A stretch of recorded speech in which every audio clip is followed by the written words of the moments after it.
강태무는 자신의 앞에 선 아이를 내려다보았습니다. 정확히는 올려다보았습니다. 휠체어에 앉은 자신보다 서 있는 아이의 눈높이가 더 높았기 때문입니다. 11살쯤 돼 보이는 소녀는 두려움이라고는 찾아볼 수 없는 눈으로 그를 바라보고 있었습니다. 아저씨, 다시 걸을 수 있어요. 아이의 목소리는 맑았습니다. 태무는 비웃음을 흘렸습니다. 이 나라 최고의 의사들이 모두 고개를 저었던 상황에서 11살 아이가 무슨 희망을 말하는 겁니까?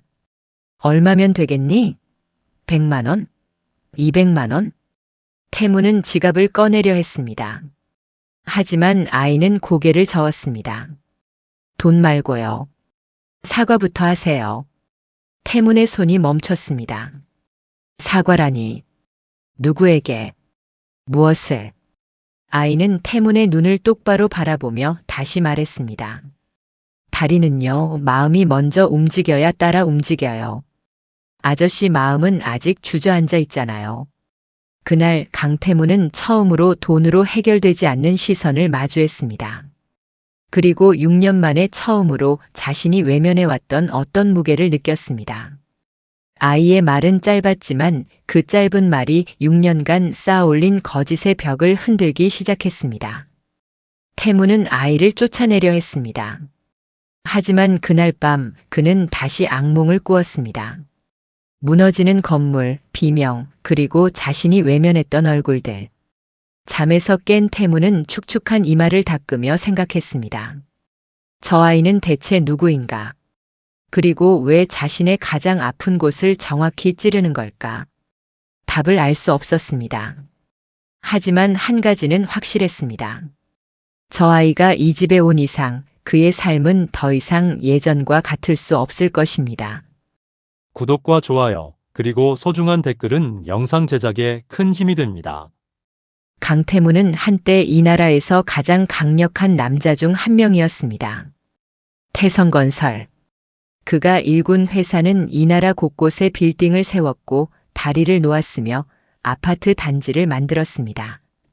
그의 이름 석자면 어떤 프로젝트든 승인이 났고 어떤 계약서든 도장이 찍혔습니다. 사람들은 그를 왕이라 부르지 않았지만 그는 왕처럼 군림했습니다. 그러나 지금 그는 휠체어에 앉아 있습니다. 6년 전 그날 이후로 그는 단 한 걸음도 걷지 못했습니다. 의사들은 척추 신경 손상이라고 했습니다. 수술도 했고 재활도 했습니다. 하지만 다리는 꿈쩍도 하지 않았습니다. 감각도 없었고 힘도 없었습니다. 마치 다리가 그의 것이 아닌 것처럼 그는 자신의 몸을 절반만 느끼며 살아왔습니다. 사고는 현장에서 일어났습니다. 신도시 개발 프로젝트의 지하 주차장 공사 현장이었습니다. 오후 2시 10분 갑자기 기둥이 무너졌고 콘크리트가 쏟아졌습니다. 13명이 매몰됐습니다. 그중 4은 끝내 나오지 못했습니다. 태문 자신도 그날 현장에 있었습니다. 시차를 나갔다가 사고를 당했습니다. 그는 살았습니다. 하지만 걷지는 못했습니다. 사고 원인은 부실 시공이었습니다. 설계대로 철근을 넣지 않았고 콘크리트 배합도 기준 이하였습니다. 조사 결과는 현장 소장의 독단으로 결론이 났습니다. 보고서에는 현장 소장 한 사람의 이름만 적혔습니다. 회사는 거액의 합의금을 지불했고 언론은 조용해졌습니다. 강태문 회장은 피해자로 분류됐습니다. 사고로 다친 경영인, 동정의 대상이었습니다. 하지만 태문은 알고 있었습니다. 진실을.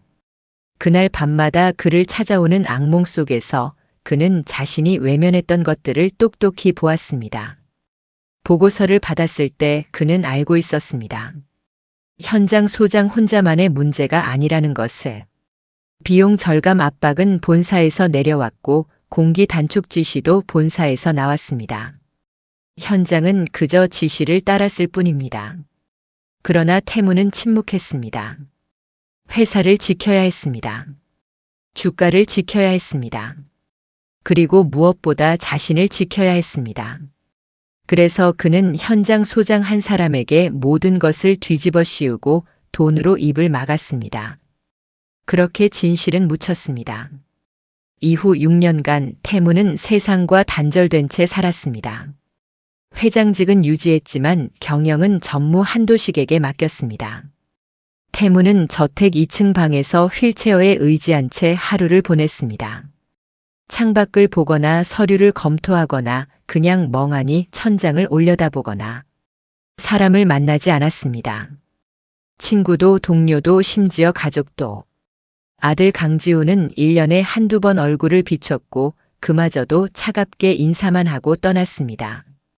태무는 혼자였습니다. 그리고 그는 그 고독을 자초했다는 것을 알고 있었습니다. 그는 사람을 믿지 않았습니다. 사람은 언제나 배신했습니다. 돈이 있을 때는 모여들었지만 힘이 없어지자 모두 떠났습니다. 아들도 예외가 아니었습니다. 아내는 오래전에 세상을 떠났고 남은 건 돈과 권력 그리고 움직이지 않는 다리뿐이었습니다. 그렇게 태무는 자신의 왕국에서 왕좌에 앉은 채 혼자 썩어가고 있었습니다. 누구도 그를 구하려 하지 않았고 그 자신도 구원받기를 원하지 않았습니다. 그는 그저 매일을 버텼습니다.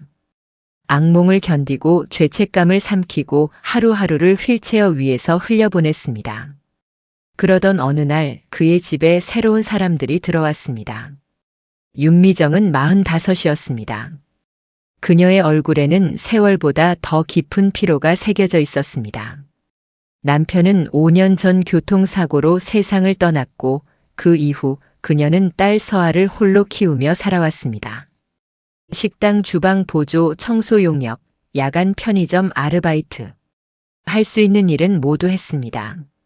하지만 서아의 학원비와 생활비를 감당하기엔 턱없이 부족했습니다. 그러던 중 구인 공고를 보았습니다. 강태문 회장 저택의 가사도우미. 급여는 다른 곳의 2배였습니다. 숙식 제공, 주말 휴무. 조건은 좋았습니다. 하지만 한 가지 조건이 있었습니다. 회장과 마주치지 말 것.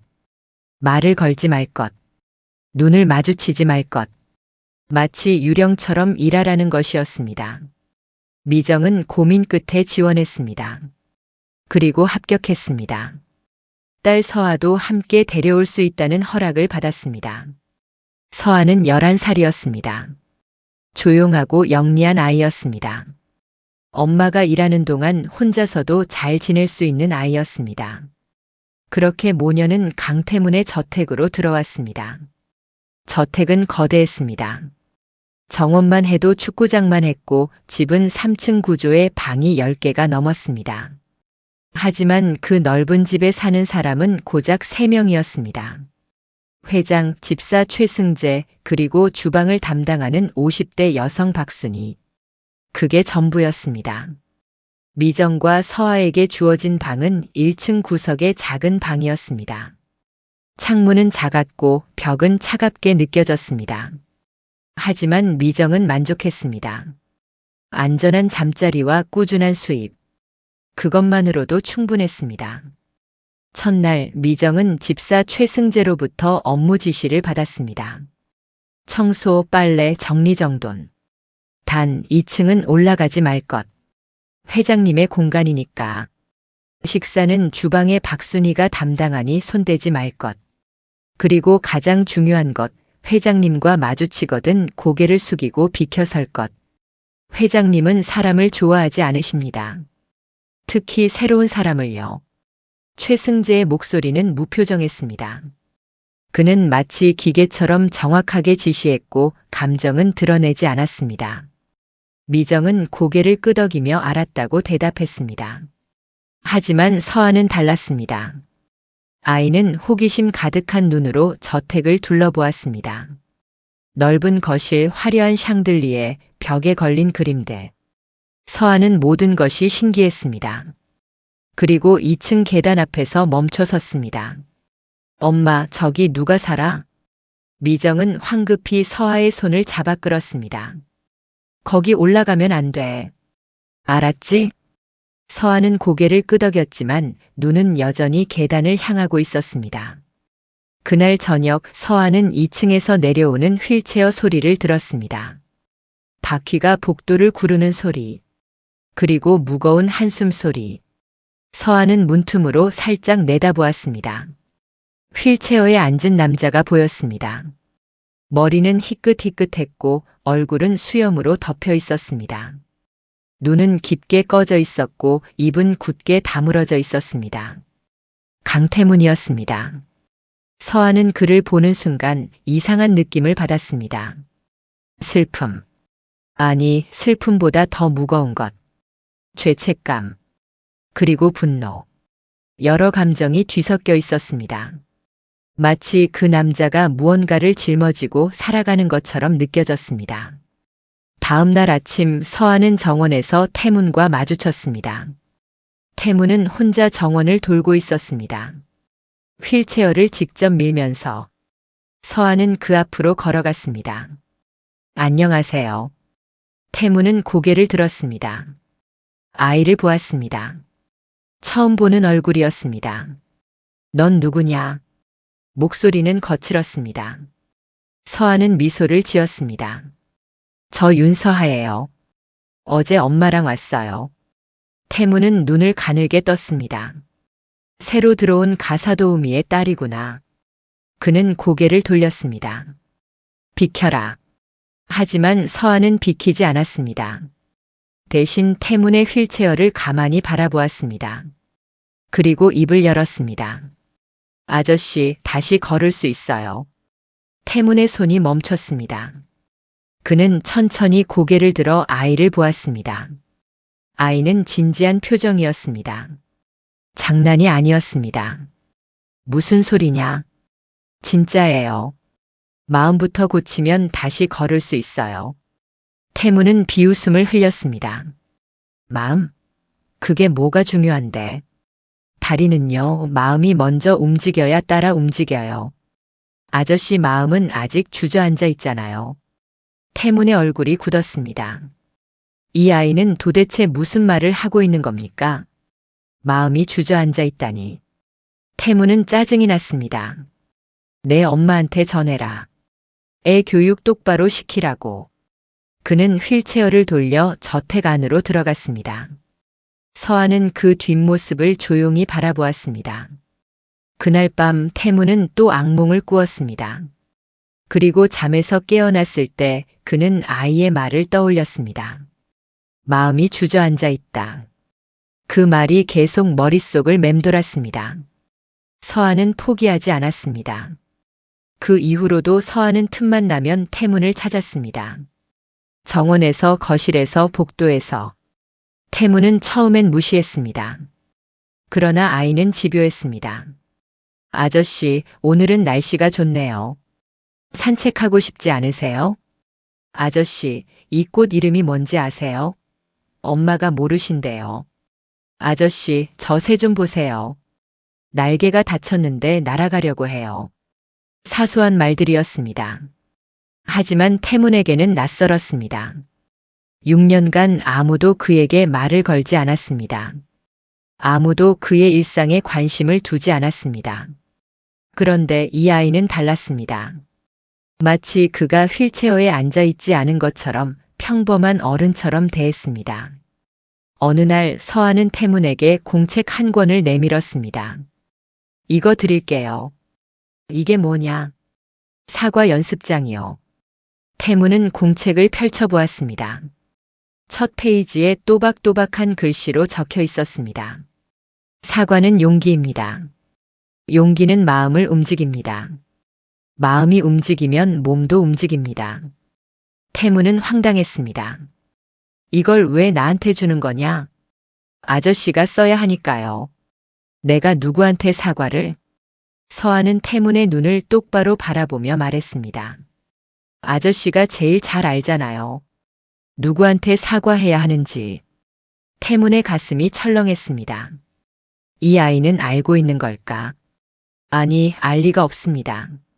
그러나 아이의 눈빛은 너무나 확신에 차 있었습니다. 태문은 공책을 던져버렸습니다. 당장 나가. 다신 내 앞에 나타나지 마. 서한은 고개를 끄덕였습니다. 하지만 공책은 그대로 두고 갔습니다. 태무는 공책을 주우려다가 말았습니다. 그냥 내버려뒀습니다. 하지만 그날 밤 그는 공책이 신경 쓰였습니다. 결국 공책을 집어들었습니다. 그리고 첫 페이지를 다시 읽었습니다. 사과는 용기입니다. 용기. 그는 용기가 없었습니다. 6년 전에도 지금도. 다음 날 서한은 다시 나타났습니다. 이번엔 작은 화분을 들고 왔습니다. 이거 아저씨 방에 두고 가요. 내 방에는 들어오지 말라고 했다. 복도에 둘게요. 매일 물 주러 올게요. 서한은 복도 창가에 화분을 놓았습니다. 작은 다육이였습니다. 태무는 그걸 지나칠 때마다 보게 됐습니다. 그리고 이상하게도 그 작은 식물이 조금씩 자라는 걸 보며 뭔가 묘한 감정을 느꼈습니다. 일주일쯤 지났을 때 서한은 태문에게 물었습니다. 아저씨, 그날 왜 외면했어요? 태문의 손이 굳었습니다. 그날. 아이는 무슨 날을 말하는 겁니까? 하지만 태문은 알고 있었습니다. 그날이 언제인지. 6년 전 그날. 무슨 소리냐? 아저씨는 알고 있었잖아요. 건물이 위험하다는 거. 그런데 공사를 멈추지 않았잖아요. 태문의 얼굴이 일그러졌습니다. 내가 뭘 안다고 함부로 말하는 거냐? 목소리가 커졌습니다. 서한은 놀라지 않았습니다. 그저 조용히 말했습니다. 제 아빠도 거기 있었어요. 그날. 태문의 머릿속이 하얘졌습니다. 아빠. 그날. 사고 현장. 설마. 내 아빠가 누구냐? 윤재혁이요. 현장 노동자였어요. 윤재혁. 그 이름은 생존자 명단에 있었습니다. 하지만 그 이후 어떻게 됐는지는 알지 못했습니다. 태무는 숨이 막혔습니다. 그래서 내가 여기 온 거냐? 복수하러? 서한은 고개를 저었습니다. 아니요. 아저씨를 고쳐주러 왔어요. 고쳐? 내가 병자냐? 네. 아저씨는 마음이 병들었어요. 그래서 다리도 안 움직이는 거예요. 태무는 웃었습니다. 비웃음이었습니다. 어린애가 무슨 정신과 의사인 척을 하는 거냐? 당장 나가. 그러나 서한은 끝까지 말을 마쳤습니다. 사과하면 나을 거예요. 진짜 마음으로 사과하면요. 그날 밤 태무는 잠을 이루지 못했습니다. 아이의 아버지가 그날 현장에 있었다니. 그리고 아이는 복수가 아니라 치료를 말했습니다. 어떻게 그럴 수 있습니까? 태무는 혼란스러웠습니다. 그리고 처음으로 자신이 정말 사과해야 하는 게 아닐까 생각했습니다. 태무는 자신의 서재에 앉아 있었습니다. 오래된 서류 파일을 펼쳐놓았습니다. 6년 전 사고 보고서였습니다. 그는 그동안 이 파일을 열어본 적이 없었습니다. 보고 싶지 않았기 때문입니다. 하지만 오늘은 달랐습니다. 서하의 말이 계속 귓가에 맴돌았습니다. 아저씨는 알고 있었잖아요. 보고서에는 현장 소장 이종석의 이름이 주요 책임자로 명시돼 있었습니다. 부실 시공 지시, 안전 규정 위반, 허위 보고. 모든 책임이 그 한 사람에게 집중돼 있었습니다. 회사는 법적 책임을 면했고 태문 자신도 피해자로 분류됐습니다. 하지만 그건 거짓이었습니다. 태문은 기억했습니다. 사고 3개월 전 이종석은 본사에 보고서를 올렸습니다. 현장 지반이 예상보다 약하니 추가 보강이 필요하다고. 공기가 한 달 늦춰질 수 있다고. 하지만 본사는 거절했습니다. 전무 한도식이 직접 내려온 지시였습니다. 공기 단축, 비용 절감. 그게 우선이었습니다. 태무는 그 보고서를 본 적이 있었습니다. 결재란에 그의 도장이 찍혀 있었습니다. 그는 한도식의 의견을 따랐습니다. 이종석의 경고는 무시됐습니다. 그리고 3개월 후 건물은 무너졌습니다. 사고 직후 한도식은 태문을 찾아왔습니다. 회장님, 이건 회사 전체가 위험합니다. 책임을 분산해야 합니다. 어떻게? 현장 소장에게 모든 걸 돌리는 겁니다. 그는 어차피 하청 소속이고 회사와 직접 관계는 없습니다. 그리고 그에게 충분한 보상을 주면 됩니다. 태무는 잠시 망설였습니다. 하지만 결국 고개를 끄덕였습니다. 회사를 지켜야 했습니다. 그게 더 큰 이익이었습니다. 그렇게 이종석은 모든 죄를 뒤집어 쓰고 감옥에 갔습니다. 10억 원의 합의금을 받고 그리고 3년 뒤 출소한 이종석은 스스로 목숨을 끊었습니다. 태무는 보고서를 덮었습니다. 손이 떨렸습니다. 그는 자신이 무엇을 했는지 알고 있었습니다. 한 사람의 인생을 송두리째 망가뜨린 것입니다. 돈으로 입을 막고 진실을 묻었습니다. 그리고 그 죄책감이 그를 이 휠체어에 묶어놓은 게 아닐까 생각했습니다. 다음 날 태무는 한도식을 불렀습니다. 한도식은 언제나처럼 정갈한 양복 차림으로 나타났습니다. 50대 중반의 냉철한 얼굴. 그는 태문의 오른팔이었고 회사의 실질적인 운영자였습니다. 회장님, 무슨 일이십니까? 태문은 보고서를 그에게 내밀었습니다. 이거 다시 읽어봤네. 한도식의 표정이 미세하게 변했습니다. 하지만 그는 곧 무표정을 되찾았습니다. 오래된 일입니다. 이미 정리됐고요. 정리? 이종석은 죽었네. 불행한 일이었습니다. 하지만 그건 우리 책임이 아닙니다. 태무는 한도식을 바라보았습니다. 이 사람은 변한 게 없었습니다. 6년 전에도 그랬고 지금도 그랬습니다. 냉정하고 계산적이고 감정이 없었습니다. 우리가 그를 죽인 거야. 한도식은 잠시 침묵했습니다. 그리고 조용히 말했습니다. 회장님, 감상에 젖으시면 안 됩니다. 우리는 회사를 지켰습니다. 수천 명의 직원과 그 가족들을 지켰습니다. 한 사람의 희생으로. 희생이라고 말하지 마. 그건 희생이 아니야. 살인이야. 한도식의 눈빛이 차갑게 식었습니다. 회장님께서 원하신다면 제가 책임지겠습니다. 지금이라도 진실을 공개하시겠습니까? 회사는 무너질 것이고 주가는 폭락할 것이며 수천 명이 일자리를 잃을 겁니다. 그래도 하시겠습니까? 태무는 대답하지 못했습니다. 한도식은 정확했습니다. 진실을 밝히는 순간 모든 것이 무너질 것입니다. 하지만 이대로 침묵하는 것도 죄였습니다. 나가보게. 한도식은 고개를 숙이고 물러났습니다. 혼자 남은 태무는 창밖을 바라보았습니다. 서아가 정원을 걷고 있었습니다. 작은 뒷모습. 그 아이는 알고 있었습니다. 진실을. 그리고 그럼에도 그를 고치겠다고 했습니다. 어떻게 그럴 수 있을까? 태무는 알 수 없었습니다. 한 달에 한 번 강지우는 아버지를 찾아왔습니다. 의무적인 방문이었습니다. 32살의 지우는 대기업 법무팀에서 일하고 있었습니다.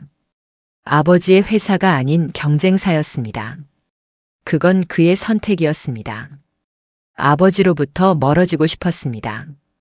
이번 주 일요일도 그가 찾아왔습니다. 지우는 거실에서 아버지를 기다렸습니다. 잠시 후 휠체어 소리가 들렸습니다. 태문이 나타났습니다. 부자는 마주 앉았습니다. 어색한 침묵이 흘렀습니다. 잘 지내냐? 네. 회사는? 바쁩니다. 짧은 대화였습니다. 지우는 차를 한 모금 마셨습니다. 그리고 입을 열었습니다. 아버지, 제가 왜 아버지 회사에 안 갔는지 아세요? 태무는 아들을 바라보았습니다. 내 선택을 존중했네. 존중이요? 아버지는 제 선택에 관심조차 없으셨잖아요. 지훈의 목소리에 감정이 실렸습니다. 전 10살 때부터 아버지를 거의 못 봤어요. 아버지는 늘 회사에 계셨죠. 집에 오셔도 서재에만 계셨고요. 제 생일도 졸업식도 어머니 장례식도 회사가 더 중요하셨잖아요. 태무는 입을 다물었습니다. 지훈의 말은 사실이었습니다. 그래서 전 다짐했어요. 아버지처럼은 살지 않겠다고. 돈과 권력보다 중요한 게 있다고. 사람이 먼저라고. 지훈아. 아버지 6년 전 사고 때 사람들이 죽었잖아요. 그런데 아버지는 회사만 지키셨죠. 진짜 책임자는 누군지도 모르게 하고 돈으로 입을 막으셨죠. 태문의 얼굴이 굳었습니다. 내가 뭘 안다고. 전 변호사예요, 아버지. 조사 보고서 읽어봤어요.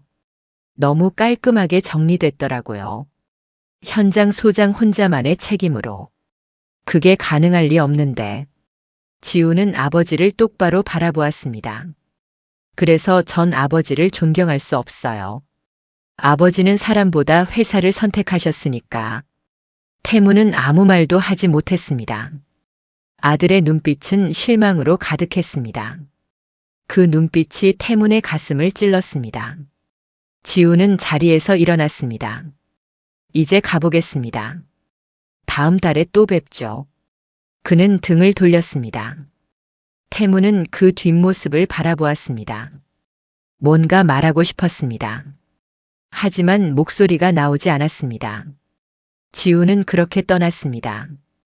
혼자 남은 태무는 깊은 한숨을 내쉬었습니다. 아들마저 잃었구나. 그는 생각했습니다. 그날 저녁 서아가 다가왔습니다. 아이는 태문의 표정을 보고 물었습니다. 슬퍼 보여요. 무슨 일 있었어요? 태문은 대답하지 않았습니다. 서아는 그의 옆에 조용히 앉았습니다. 아들분이 오셨죠. 제가 봤어요. 관심 끄게. 아저씨 아들분도 아저씨가 사과하길 바라는 것 같아요. 태무는 서아를 보았습니다. 내가 어떻게 아냐? 표정이요. 실망한 표정이었어요. 아저씨한테. 서아는 작은 종이 학을 태문에게 건넸습니다. 엄마가 가르쳐 줬어요. 학 1000마리를 접으면 소원이 이루어진대요. 저 지금 300마리 접었어요. 무슨 소원인데? 비밀이에요. 하지만 아저씨랑 관련 있어요. 서아는 미소를 지으며 일어났습니다. 아저씨, 사과는 용기예요. 그리고 사랑이에요. 아들분도 그걸 알고 계실 거예요. 아이는 그렇게 말하고 떠났습니다. 태무는 손 안의 종이 학을 바라보았습니다. 작고 섬세했습니다. 아이의 정성이 느껴졌습니다. 그는 종이 학을 책상 위에 조심스럽게 놓았습니다. 그날 밤 태무는 아들을 떠올렸습니다. 어렸을 때의 지훈. 자신의 손을 잡고 웃던 아이. 언제부터 그 웃음이 사라진 걸까? 태무는 알고 있었습니다. 자신이 그 웃음을 지워버린 것입니다. 일주일이 지났습니다. 서아는 매일 태문에게 조금씩 다가갔습니다. 이야기를 나누고 차를 함께 마시고 때로는 그냥 옆에 앉아 있기도 했습니다. 태문은 처음엔 불편했지만 점점 익숙해졌습니다. 이상하게도 아이가 옆에 있으면 악몽이 덜 찾아왔습니다. 어느 날 서아는 태문에게 물었습니다. 아저씨, 사과할 준비됐어요? 태문은 잠시 망설였습니다. 그리고 고개를 끄덕였습니다. 누구한테 가야 하지? 제 엄마가 알아요. 그날 함께 일했던 분들 연락처요. 미정은 남편의 유품 상자에서 낡은 수첩을 꺼냈습니다. 그 안에는 당시 현장에서 일했던 노동자들의 이름과 연락처가 적혀 있었습니다. 미정은 그중 한 명의 주소를 알려줬습니다. 김성호. 사고에서 살아남았지만 한쪽 팔을 잃은 사람이었습니다. 태무는 운전기사와 함께 그 주소를 찾아갔습니다. 낡은 빌라 2층이었습니다. 계단이 있었습니다. 휠체어로는 올라갈 수 없었습니다. 운전기사가 태문을 업고 계단을 올랐습니다. 그 순간 태문은 자신의 초라함을 느꼈습니다. 문을 두드렸습니다. 50대 남자가 문을 열었습니다. 김성호였습니다. 그는 태문을 보자 얼굴이 굳었습니다. 당신이 왜 여기 와? 목소리는 차가웠습니다. 태무는 고개를 숙였습니다. 찾아뵙고 싶었습니다. 무슨 용건인데? 사과하러 왔습니다. 김성호는 비웃었습니다. 사과? 6년이 지나서 내 팔은 돌아오지 않아. 내 삶도 돌아오지 않고. 알고 있습니다. 알긴 뭘 알아. 당신은 여전히 회장이고 돈도 많고. 나는 한쪽 팔 없이 일용직으로 연명하는데. 태무는 할 말이 없었습니다.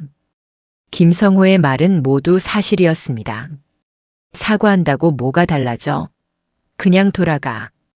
김성호는 문을 닫으려 했습니다. 그때 태문이 말했습니다. 제 잘못이었습니다.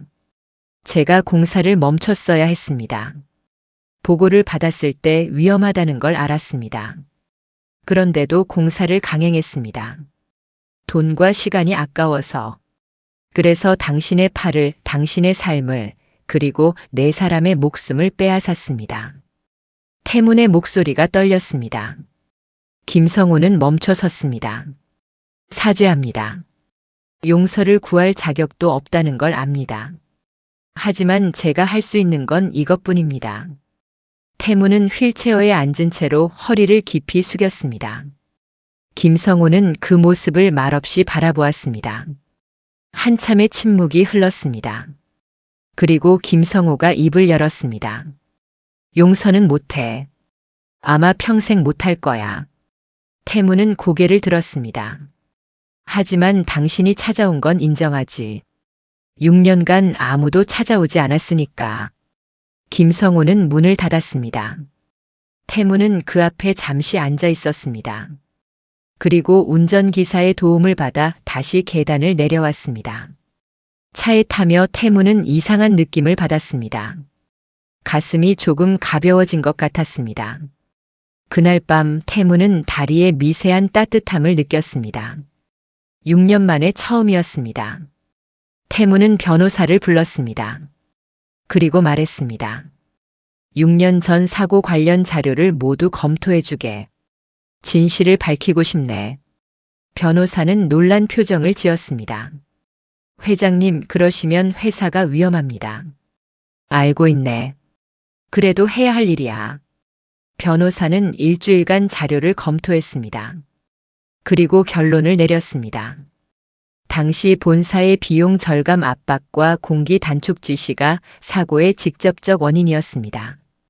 그 지시를 내린 사람은 전무 한도식이었고 최종 결재는 태문 자신이었습니다. 태문은 이사회를 소집했습니다. 그리고 모든 진실을 공개했습니다. 이사들은 경악했습니다. 회장님, 지금 무슨 말씀을 하시는 겁니까? 회사가 망할 수 있습니다. 태무는 조용히 말했습니다. 이미 우리는 망했네. 6년 전에. 다만 그걸 인정하지 않았을 뿐이야. 한도식이 자리에서 일어났습니다. 회장님, 저는 회장님의 지시를 따랐을 뿐입니다. 자네도 알고 있었네. 위험하다는 걸. 사업이란 게 원래 리스크가 있는 겁니다. 사람 목숨이 리스크인가? 한도식은 대답하지 못했습니다. 태무는 계속 말했습니다. 저는 회장직에서 물러나겠습니다. 그리고 법적 책임을 지겠습니다. 한 전무도 마찬가지고. 회장님, 우리가 해야 할 일이야. 늦었지만 지금이라도. 이사회는 혼란에 빠졌습니다. 하지만 태문의 의지는 확고했습니다. 며칠 후 검찰이 수사에 착수했습니다. 한도식은 구속됐고 태문도 조사를 받았습니다. 언론은 난리가 났습니다. 태성건설 6년 전 사고 진실 은폐. 회장과 전무 공모. 헤드라인은 자극적이었습니다. 주가는 폭락했습니다. 회사는 위기에 빠졌습니다. 하지만 태무는 후회하지 않았습니다. 대신 마음이 편해졌습니다. 6년간 짊어졌던 무게가 조금씩 내려놓아지는 느낌이었습니다. 그날 저녁 예상치 못한 사람이 찾아왔습니다. 아들 강지훈이었습니다. 지훈은 아버지 앞에 섰습니다. 아버지, 태무는 고개를 들었습니다. 아들의 눈에는 눈물이 고여 있었습니다. 제대로 하셨네요. 처음으로. 지우는 아버지의 손을 잡았습니다. 저 아버지가 자랑스러워요. 태문의 가슴이 뭉클했습니다.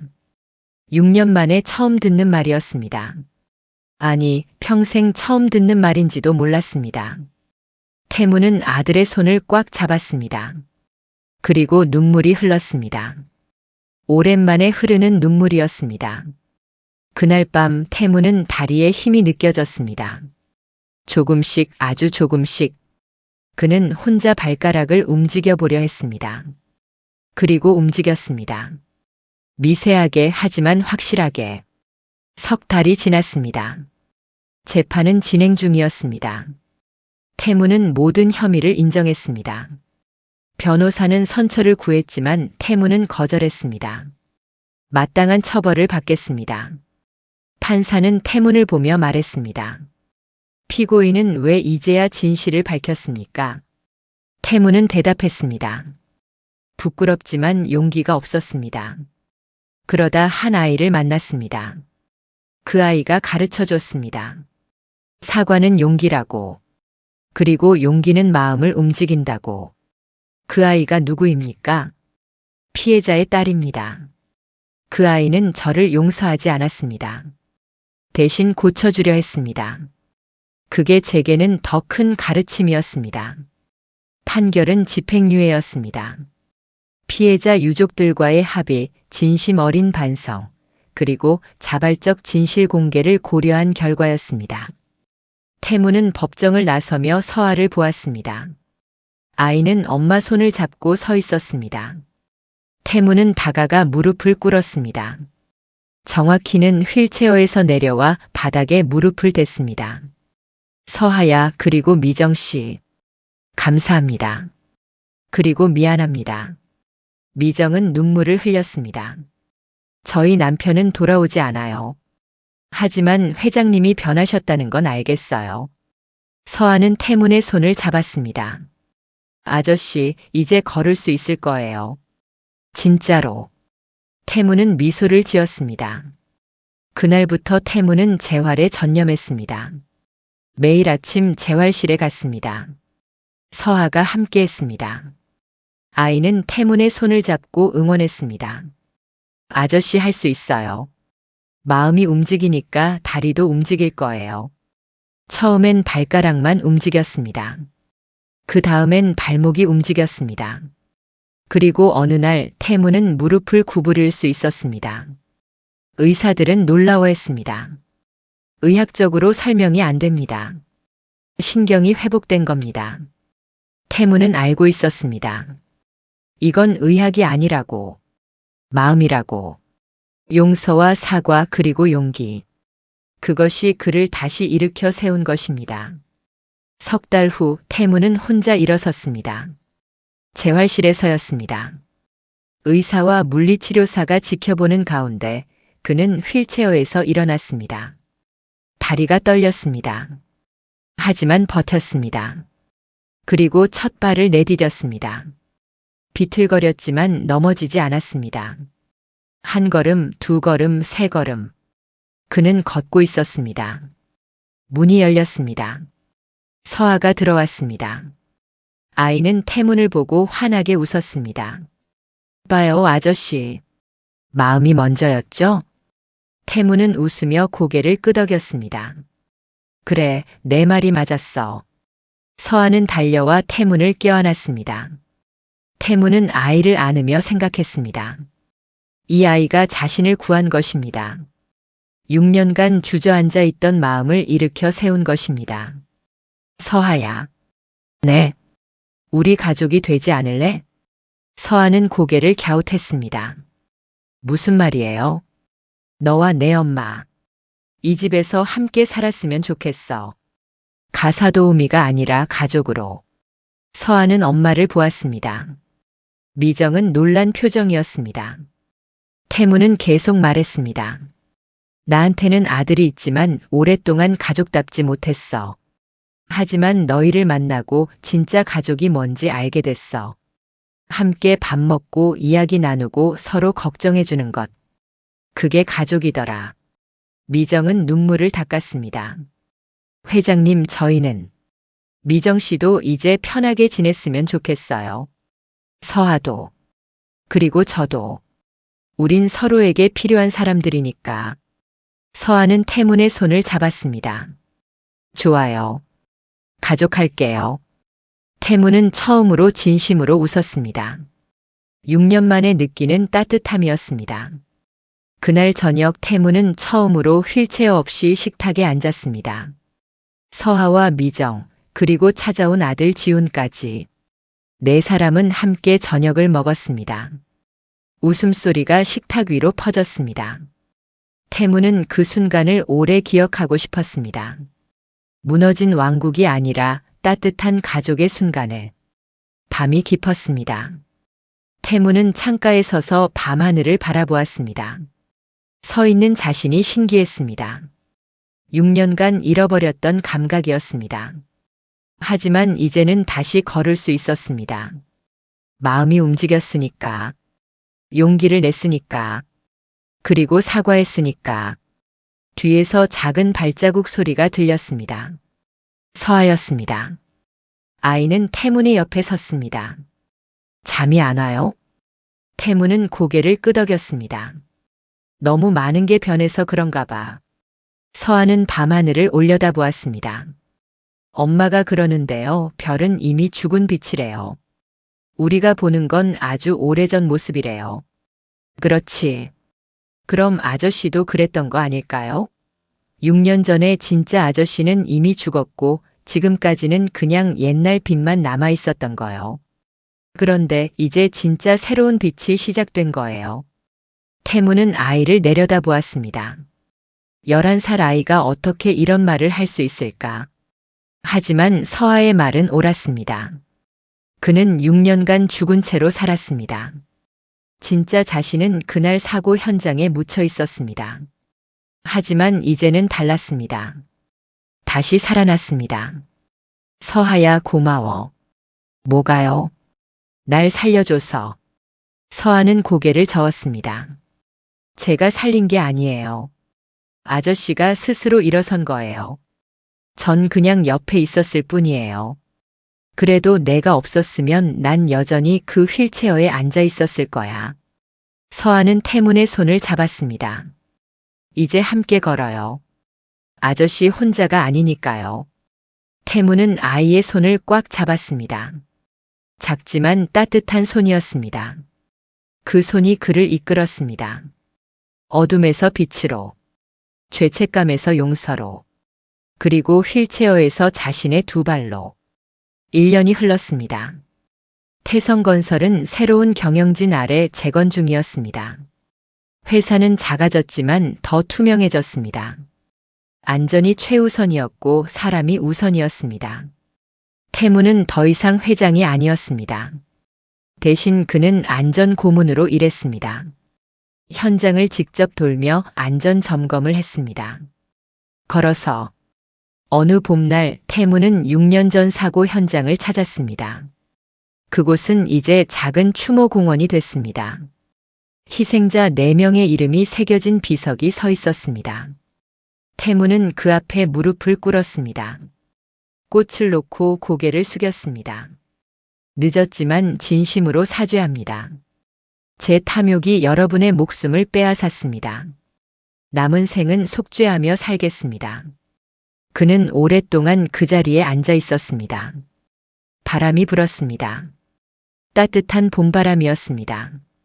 태무는 그 바람 속에서 용서의 기운을 느꼈습니다. 완전한 용서는 아니었습니다. 하지만 조금씩, 아주 조금씩 나아지고 있었습니다. 집으로 돌아오니 서아가 정원에서 놀고 있었습니다. 아이는 이제 12살이 됐습니다.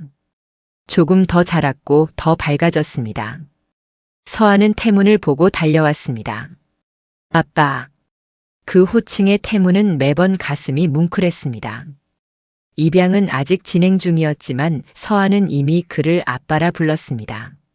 미정도 허락했습니다. 아니, 오히려 기뻐했습니다. 오늘 현장 어땠어요? 좋았어. 모두 안전하게 일하고 있더라. 다행이다. 아빠가 잘 가르쳐 주셔서요. 태무는 아이의 머리를 쓰다듬었습니다. 내가 날 먼저 가르쳐 줬잖아. 저녁 식사 시간이었습니다. 식탁에는 4명이 앉았습니다.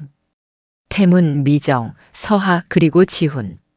지훈은 이제 자주 집을 찾았습니다. 주말이면 어김없이 왔고 명절에는 며칠씩 머물렀습니다. 부자 관계는 회복됐습니다. 완벽하진 않았지만 예전보다 훨씬 나았습니다. 아버지, 다음 주에 우리 회사 세미나가 있는데요. 강연 부탁드려도 될까요? 주제가 기업 윤리거든요. 태무는 잠시 망설였습니다. 그리고 고개를 끄덕였습니다. 그래, 해보지. 내가 경험한 걸 나눠야지. 감사합니다, 아버지. 미정이 음식을 나눠주며 말했습니다. 회장님, 아니 태문 씨. 오늘 국이 맛있게 됐어요. 서아가 도와줬거든요. 엄마, 전 그냥 파만 썰었어요. 그래도 도움이 됐지. 웃음소리가 식탁을 채웠습니다. 태무는 그 소리를 들으며 생각했습니다. 이게 행복이구나. 크지 않아도 괜찮았습니다. 화려하지 않아도 괜찮았습니다. 함께 밥을 먹고 이야기를 나누고 서로를 걱정하는 것. 그게 전부였습니다. 식사를 마치고 태무는 서재로 갔습니다. 책상 위에는 서아가 접어준 종이 학들이 가득했습니다. 1000마리. 아이는 약속을 지켰습니다. 1000마리를 모두 접었습니다. 태무는 그중 하나를 집어들었습니다. 그리고 펼쳐보았습니다. 안쪽에 작은 글씨가 적혀 있었습니다. 아저씨가 다시 걸을 수 있게 해주세요. 태무는 미소를 지었습니다. 아이의 소원은 이루어졌습니다. 그는 다시 걷고 있었습니다. 아니, 걷는 것 이상이었습니다. 그는 살고 있었습니다. 진짜로. 창밖을 보니 달이 밝았습니다. 보름달이었습니다. 태무는 창문을 열고 밤 공기를 마셨습니다. 시원했습니다. 상쾌했습니다. 그리고 뒤에서 작은 목소리가 들렸습니다. 아빠, 내일 같이 산책해요. 공원에 벚꽃이 폈대요. 태무는 돌아보았습니다. 서아가 서 있었습니다. 잠옷 차림에 곰 인형을 안고. 그래, 같이 가자. 내일 아침 일찍. 약속이에요. 약속이야. 서아는 환하게 웃으며 방으로 돌아갔습니다. 태무는 그 뒷모습을 바라보다가 자신의 두 다리를 내려다보았습니다. 멀쩡히 서 있는 두 다리. 6년 전에는 상상도 못했던 일이었습니다. 하지만 이제는 현실이었습니다. 의사들은 기적이라고 했습니다. 하지만 태무는 알고 있었습니다. 이건 기적이 아니라고, 용기라고, 사과라고, 그리고 사랑이라고. 그 모든 것이 그를 다시 일으켜 세웠습니다. 태무는 책상 앞에 앉아 일기를 꺼냈습니다. 1년 전부터 쓰기 시작한 일기였습니다. 서아가 권유했습니다. 마음을 정리하는 데 도움이 된다고. 태무는 펜을 들었습니다. 그리고 오늘의 날짜를 적었습니다. 오늘은 현장에 다녀왔습니다. 모두 안전하게 일하고 있었습니다. 다행입니다. 추모공원에도 들렀습니다. 여전히 미안하고 여전히 아픕니다. 하지만 도망치지 않겠습니다. 매년 그곳을 찾을 것입니다. 그리고 기억할 것입니다. 제가 저지른 일을. 그리고 다시는 반복하지 않을 것입니다. 저녁에는 가족들과 함께 식사를 했습니다. 지훈이도 왔습니다. 아들이 제게 강연을 부탁했습니다. 떨리지만 해보려 합니다. 제 실수가 누군가에게 교훈이 된다면 그것만으로도 의미가 있을 것입니다. 서아가 내일 산책을 가자고 했습니다. 기쁩니다. 이 아이와 함께 걷는 시간이 1년 전만 해도 저는 혼자였습니다. 휠체어에 갇혀 세상과 단절된 채 살았습니다. 하지만 이제는 다릅니다. 가족이 있습니다. 걸을 수 있습니다. 그리고 살아갈 이유가 있습니다. 인생은 두 번째 기회를 줍니다. 다만 우리가 그걸 붙잡을 용기가 있어야 합니다.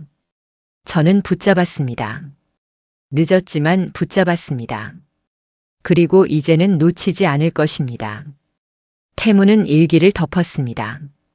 그리고 책상 위의 종이 학을 바라보았습니다. 1000마리의 학, 1000개의 소원. 하지만 그에게 필요한 건 하나였습니다. 다시 걷는 것. 아니, 다시 사는 것. 그리고 그 소원은 이루어졌습니다. 태무는 불을 끄고 침대에 누웠습니다. 편안했습니다. 악몽도 오지 않았습니다. 요즘은 거의 오지 않았습니다. 대신 좋은 꿈을 꿨습니다. 가족과 함께 웃는 꿈. 햇살 아래서 걷는 꿈. 그리고 과거의 자신에게 말하는 꿈. 괜찮아. 넌 다시 일어설 수 있어. 마음만 움직이면. 다음 날 아침 태무는 일찍 일어났습니다. 서하와의 약속 때문이었습니다. 세수를 하고 옷을 입었습니다. 운동화를 신었습니다. 스스로 신을 수 있다는 게 여전히 신기했습니다. 거실로 나가니 서하가 이미 준비하고 있었습니다. 아빠, 빨리요. 그래, 간다. 모녀와 태무는 집을 나섰습니다. 공원까지는 15분 거리였습니다. 걸어서. 태무는 천천히 걸었습니다. 서두를 필요가 없었습니다. 이 순간을 즐기고 싶었습니다. 걷는다는 것. 그 자체를. 공원에 도착하니 벚꽃이 만개해 있었습니다. 분홍빛 꽃잎들이 바람에 흩날렸습니다. 아름다웠습니다. 서하는 신이 나서 꽃나무 사이를 뛰어다녔습니다. 미정과 태무는 벤치에 나란히 앉았습니다. 예쁘네요. 미정이 말했습니다. 태무는 고개를 끄덕였습니다. 그러게요. 회장님, 아니 태문 씨. 1년 전만 해도 상상 못했을 일이에요. 이렇게 함께 벚꽃을 보게 될 줄은. 저도요. 미정 씨와 서하가 없었다면 전 여전히 그 휠체어에 갇혀 있었을 겁니다. 아니에요. 태문 씨가 스스로 일어서신 거예요. 저희는 그냥 옆에 있었을 뿐이고요. 태문은 미정을 바라보았습니다. 이 여성은 그에게 또 다른 의미였습니다. 용서의 상징. 그녀의 남편은 그날 현장에서 다쳤고 그 후유증으로 결국 세상을 떠났습니다. 하지만 미정은 태문을 원망하지 않았습니다. 대신 그를 가족으로 받아들였습니다. 미정 씨 행복한가요? 여기서. 미정은 미소를 지었습니다. 네. 행복해요. 서하도 행복하고요. 그걸로 충분해요. 앞으로도 계속 행복했으면 좋겠습니다. 제가 지켜드릴게요. 저희가 태문 씨를 지켜드릴게요. 서로 지키는 거예요. 가족이니까요. 가족. 그 단어가 이제는 낯설지 않았습니다. 오히려 익숙했습니다. 따뜻했습니다. 태무는 서하를 불렀습니다. 서하야, 이리 와봐. 서하가 달려왔습니다. 태무는 아이를 무릎에 앉혔습니다. 서하야, 고마워. 또요? 아빠 맨날 고맙다고 하시네요. 그래도 또 하고 싶어. 넌 내 인생을 바꿔줬으니까. 아빠가 바꾼 거예요. 전 그냥 응원했을 뿐이에요. 그 응원이 컸어. 아주 컸어. 서하는 태문의 목을 안았습니다. 태문도 아이를 꽉 안았습니다. 그리고 생각했습니다. 인생은 언제든 다시 시작할 수 있다고. 늦은 건 없다고. 중요한 건 용기라고. 사과하는 용기. 일어서는 용기. 그리고 사랑하는 용기. 태무는 다시 걷고 있었습니다. 물리적으로도 정신적으로도. 그는 더 이상 과거에 갇혀 있지 않았습니다. 앞을 보고 걸어가고 있었습니다. 가족과 함께. 그리고 그 길 위에는 봄꽃이 흩날리고 있었습니다. 멀리서 종소리가 들렸습니다. 교회 종소리였습니다. 10시를 알리는 소리였습니다. 새로운 하루가 시작됐습니다. 새로운 시간이 흐르고 있었습니다. 태무는 서하의 손을 잡고 일어났습니다. 미정도 함께 일어났습니다. 세 사람은 벚꽃길을 따라 걸었습니다. 아빠, 저기 봐요. 새가 날아가요. 서하가 하늘을 가리켰습니다. 하얀 새 한 마리가 날아가고 있었습니다. 자유롭게, 아름답게. 태무는 그 새를 바라보며 생각했습니다. 나도 이제 자유롭구나. 죄책감의 무게에서, 과거의 굴레에서, 그리고 움직이지 않던 몸에서. 예쁘다. 태문이 말했습니다. 서하가 웃었습니다. 아빠도 예쁘게 날 수 있어요. 이미 날고 있는걸요. 태문은 아이의 머리를 쓰다듬었습니다. 그렇습니다. 그는 이미 날고 있었습니다. 걷는 것을 넘어서, 살아가는 것을 넘어서, 그는 이제 진짜로 자유로웠습니다. 벚꽃잎이 또 한 번 흩날렸습니다. 분홍빛 눈처럼. 태무는 손을 뻗어 꽃잎 하나를 받았습니다. 작고 연약한 꽃잎. 하지만 아름다웠습니다. 인생도 그런 게 아닐까? 연약하지만 아름답고 짧지만 의미 있는. 중요한 건 어떻게 피어나느냐가 아니라 누구와 함께 피어나느냐. 태무는 꽃잎을 바람에 날려보냈습니다. 꽃잎은 하늘로 올라갔습니다. 그리고 사라졌습니다. 마치 과거처럼. 이제는 보내도 괜찮았습니다. 앞에는 더 많은 날들이 기다리고 있었으니까. 아빠, 집에 가서 점심 먹어요. 엄마가 맛있는 거 해주신대요. 그래, 가자. 세 사람은 발걸음을 돌렸습니다. 집으로. 가족이 기다리는 곳으로. 태무는 천천히 걸었습니다. 한 걸음씩. 확실하게. 더 이상 넘어지지 않을 거라는 확신을 가지고. 그의 인생은 다시 시작됐습니다. 휠체어가 아닌 자신의 두 발로. 죄책감이 아닌 용서와 함께. 그리고 무엇보다 혼자가 아닌 가족과 함께. 강태무는 다시 걷고 있었습니다. 그리고 그 이유는 명확했습니다. 사랑하는 사람들이 그의 곁에 있었기 때문입니다. 그게 전부였습니다. 그리고 그것으로 충분했습니다.